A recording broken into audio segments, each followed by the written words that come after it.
Hello, everybody. This is Saneve coming back to you with Somewhere in the Snow, Eyeless Jack X Reader. This is Part 10, Chapter 10 A Taste of Something Will Always Disappear.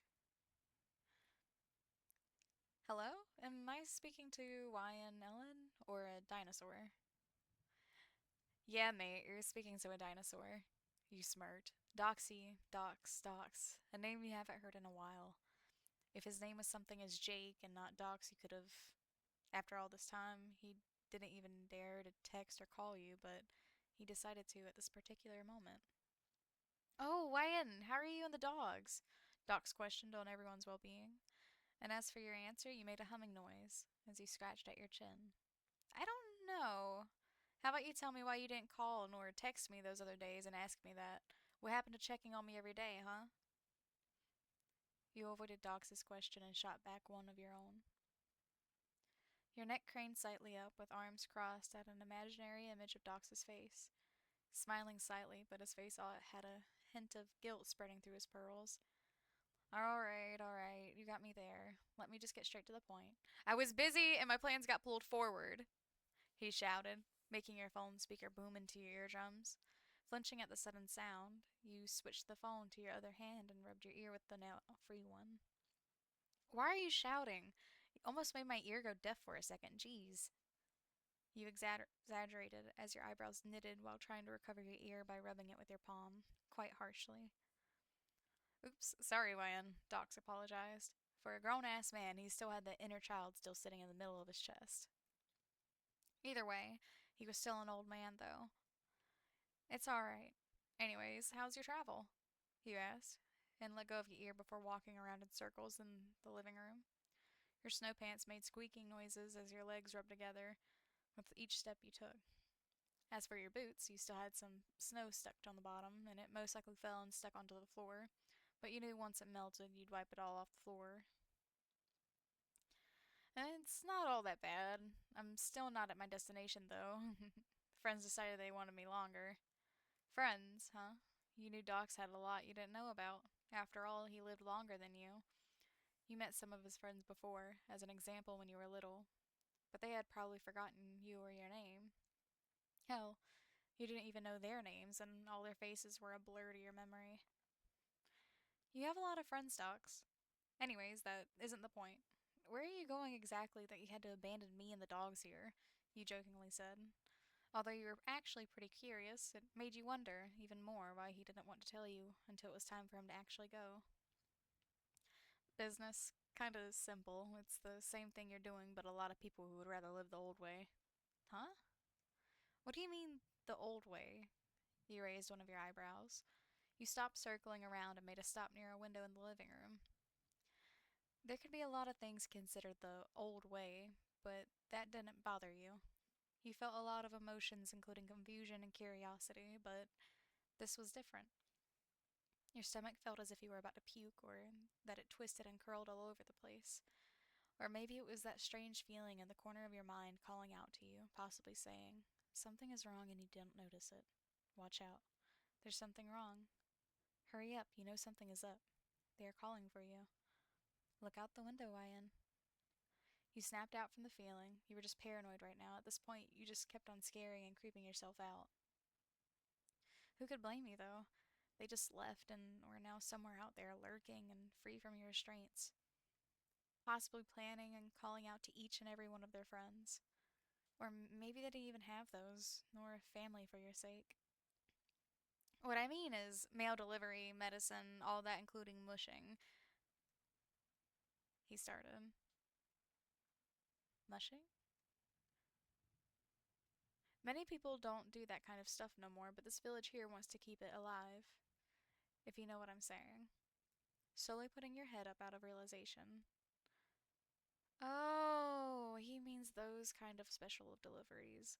You had seen movies and books about it. You thought your musher life was going to be like that, but you're kinda a nobody in reality. Wow, that's nice. Wait, but does that mean you're working with other dogs and maybe someone else? Yeah, but doesn't mean I'll replace you. You'll always be my little partner, and if you've forgotten already, you and your parents are the originals. You smiled at his response and his reminder of your mom and dad. Damn, you really missed your parents.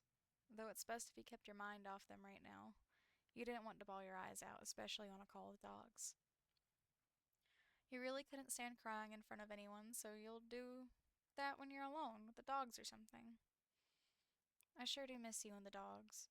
You snap out of your thought of your parents and the shame of crying in front of people. Trust me, we miss you too. You assured Docs in a tune. More blabber and talking came out from the both of you as you stood near the window, although the dogs seemed to act up. You knew the differences between your dog's noises and her barks. This one was a 50-50. You couldn't tell whether or not this was a good or bad one, maybe both. It seems like they were uncertain of something or just straight up mad and calling for you to fix it. Perking up your ears trying to get the hint, strangely enough, it seemed that they all were going crazy.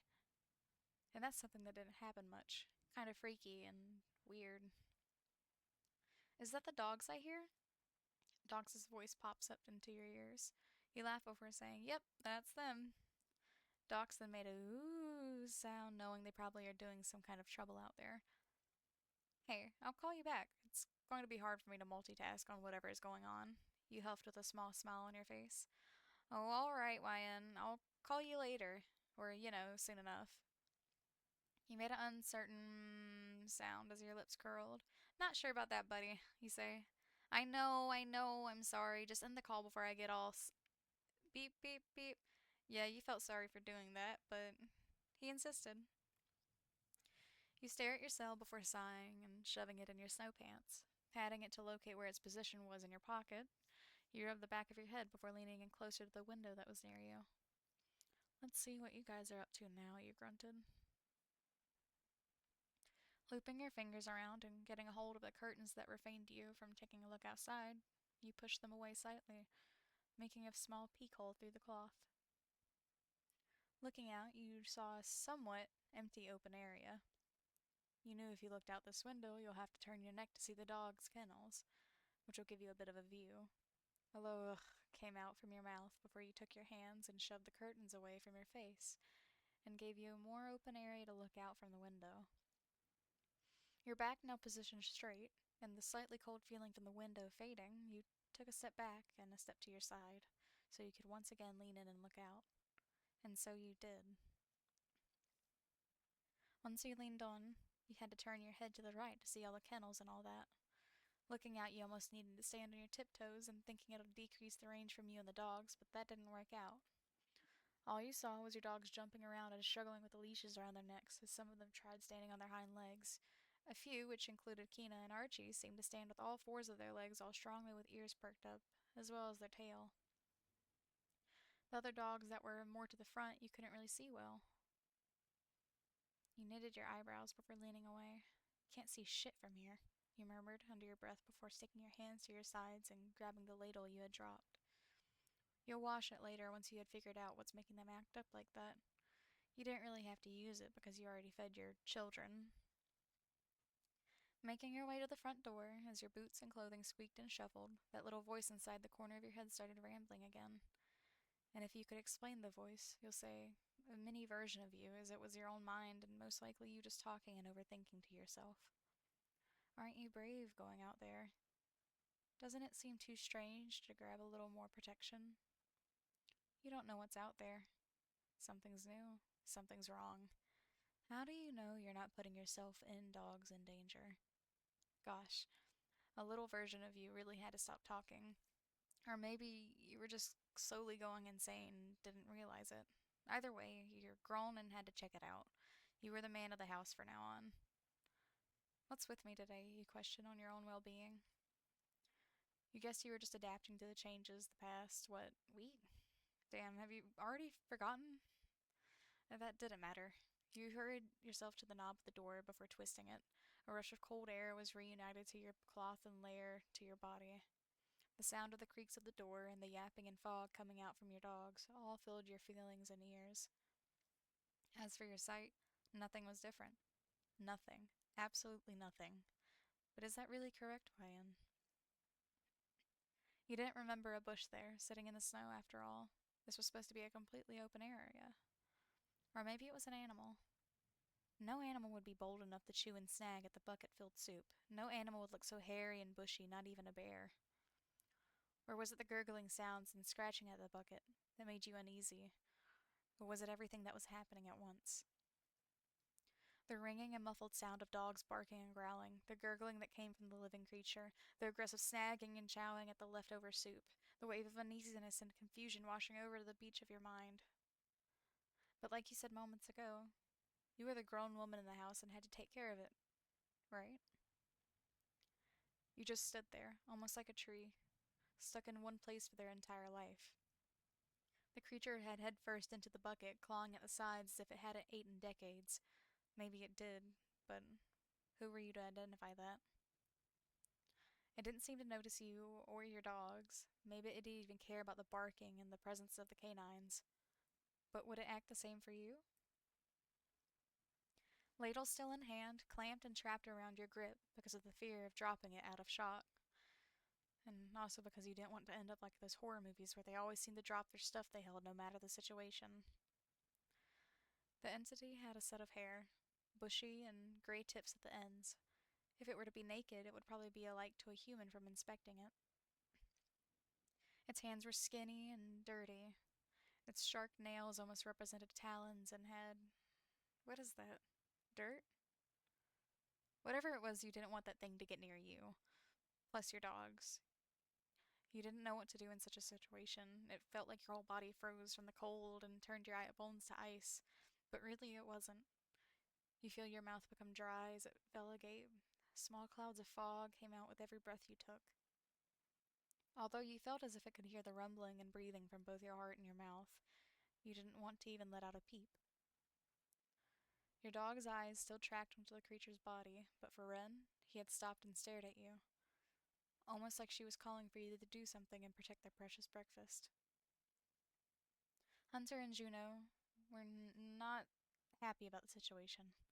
They growled and snarled, and they drooled all over the place as they barked, trying to intimidate the being. Of course, it didn't work, though. As for you, your eyes quickly widened more than it was before, and you quickly gained your conscience back. Gasping a little before slapping your mouth shut from the sound you had made, the creature stopped only for a second before continuing its brawl. Thank goodness it didn't snap its head at you like those movies. Keeping your hand over your mouth, you took as tiny and steady steps back inside the house, watching and keeping your eyes on the unknown being outside your door and the presence of your dog's territory. Tracking the creature as it ate, you carefully held out your other hand as it slipped onto the front door knob, ready to be closed. Slipping the knob between your fingers, you slowly pulled in the door and closed it shut as quickly and quietly as you should and the door itself could handle. The click of the knob indicated you nice and clear. What the fuck, what the fuck, what the fuck, shit ass balls, what the fucking fuck? You screamed and panicked in your mind, speeding away from the door as your eyes still locked onto that same place you had it when that creature was still sighted. Holy shit, you thought before patting your pockets with both hands to find your phone, patting until you felt the jump in your snow pants. You quickly fished out your phone and caught it in a swift. Almost how fast you were breathing right now. Pressing one of the side buttons to turn it on, you swiped and quickly dialed 911 on your emergency line. Whatever that thing was, surely let you know you're not the only adult that needed to take care of situations, because the police or whatever the fuck needed to, and that was their job, not yours. Your job was to take care of dogs and be a responsible, independent musher, not this, because it was way out of your league. Struggling to put in the numbers as your gloves were still tacked to your hands. What the fuck was that? I need serious help. Why is everything so wrong? Am I just a magnet for bad luck? Fuck, I don't believe any of. You rushed out in your mind, completely pausing before rethinking what you had just thought. Serious help? You didn't know what the police would do about this. They are too far. You didn't believe it. You did not believe it. That same sentence repeated in your mind was. Why was that simple sentence so. I'm telling you, I saw it with my very own eyes. I couldn't believe it at first, but I knew it was real. I thought the internet was just making up jokes to scare other people, but it really is true. You didn't know whether or not this guy was making up things. All you knew was that it sounded fake as hell. You didn't know whether or not this guy was making up things. All you knew was that it sounded fake as hell. You didn't know whether or not this guy was making up things. All you knew was that it was sounded fake as hell. Now you remember that whole news channel thing? Those creature sightings? Like a nightmare coming true, really? You remember how you thought it sounded fake. But now here you are freaking out about some creature outside your home alongside with your fucking dogs. Now you have made the connection. Maybe those weren't actually just fake little stories and folklore. Author's note: might be some bad grammar and typos, but y'all know me. I almost never check these nor edit them. And this was also supposed to be a longer, but I changed my mind for this chapter.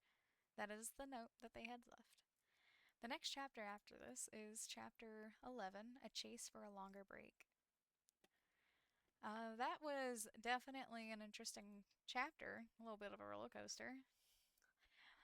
That creature sounds familiar, a little familiar towards the Eyeless Jack. And if any of you guys know, he has a little buddy elf creature friend. But we'll have to see in the next chapter. You guys have a good night, and I'll see you next time. Bye bye!